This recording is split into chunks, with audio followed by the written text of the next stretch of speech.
Good morning, class. Okay, tayo ay manalangin.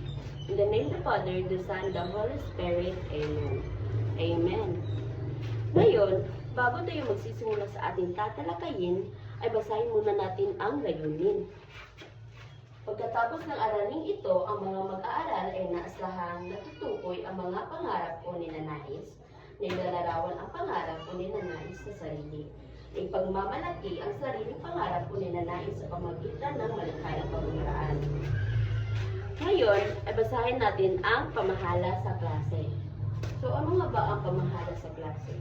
Ito ay rules and regulations. So, manatili sa iyong upuan, makinig kapag may nagsasalita sa harap, sumunod sa mga direksyon, taas ang kanang kamay kung gusto mong sumagot o magsalita.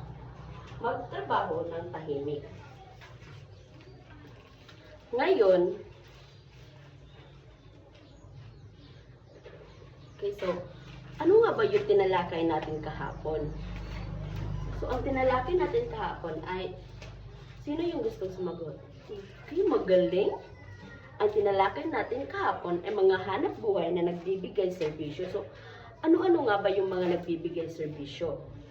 Okay, doktor. So, ano nga ba yung ginagawa ng mga doktor?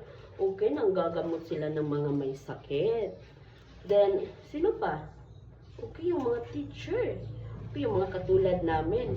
So, ano nga ba yung ginagawa namin? Okay, nagtuturo sa mga bata. Ano pa nga ba? Okay, yung bumbero. Ano nga ba yung ginagawa ng mga bumbero? Okay, nagpapatay sila ng mga sunog. Ngayon, bago tayo pupunta sa ating tatalakayin, ay igugrupo ko muna kayo sa pangalawang pangkat. Okay? So, ito ang unang pangkat at pangalawang pangkat. Ngayon, ang buuin nyo ay buuin nyo yung mga letra na ibibigay ko sa inyo. Okay? So, tapos na ba? Okay, ngayon, ang nabuo yung letra ay ang aking pangarap. So, may idea na ba kayo kung ano yung tatalakayin natin ngayon? Okay, yung tatalakayin natin ngayon ay ang aking pangarap. Pero, bago tayo magsimula sa ating tatalakayin, ay bibigyan nga muna natin ang pangalawang grupo ng mahusay clap. So, ganito lang yan. 1, 2, 3. 1, 2, 3. Mahusay, okay? So, alam niyo na ba? Okay, so, tayo ay magsabay-sabay. So, 1, 2, 3. 1, 2, 3. Mahusay. Okay. So, sino nga ba ang may mga pangarap dito? Okay, ikaw? Okay, ano ang pangarap? Okay, gusto mong mag-teacher. Gusto mong maging katulad ko. Then, sino pa? Okay, ikaw? Gusto mong maging artista? Then, sino pa? Sino pa ang gusto o sino pa ang may mga pangarap? Okay, ikaw? Gusto mong maging doktor? Okay, may mga gusto pang maging engineer. Okay. Then, ngayon, so, alam niyo naman kung ano yung mga topic natin.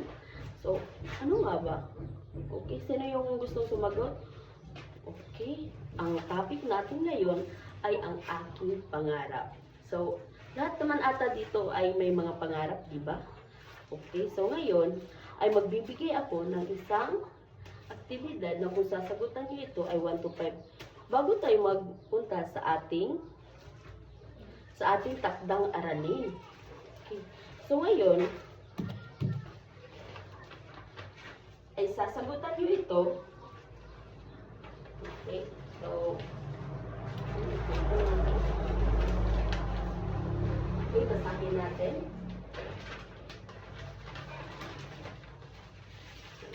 Piliin ang titik ng tamang sagot sa ipinakitang larawan. Okay, may mga pulis, doktor, bumbero, and teacher, and artist. Okay. So, tapos na ba kayo? Okay. So, ano nga ba ang unang larawan? Okay, pulis. Ay, tama ba? Okay, tama kayong lahat. At teacher? Siguro? Okay. Magaling student ha. And sa bumbero? Tama ba kayo? Okay. and sa doktor, at sa artist. Ngayon, ay bibigyan nyo ng isang barangay club ang inyong mga sarili. Okay?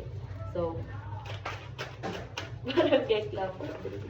Tapos ngayon, ay, so, naintindihan nyo ba ang ating topic ngayon?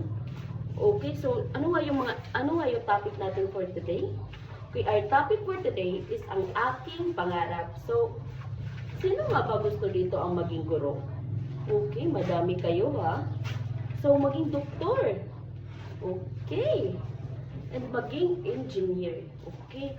So, ang dami niyong pangarap. So, yung mga pangarap niyo ay pwede niyong maabot pag kayo ay nag-aral ng mabuti. Okay? Ngayon, ay bibigyan ko kayo ng takdang aralin o assignment. Okay? So, our assignment for today ay pasa niyo ito bukas ha. So, ito.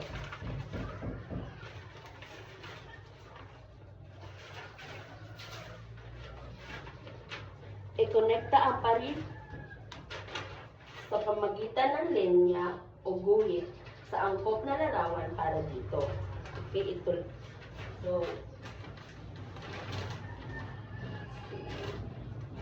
pwede niyong i-copy yan at isulat sa notebook. So, huwag kayong mag-absent tomorrow class ha. So, goodbye student. Okay.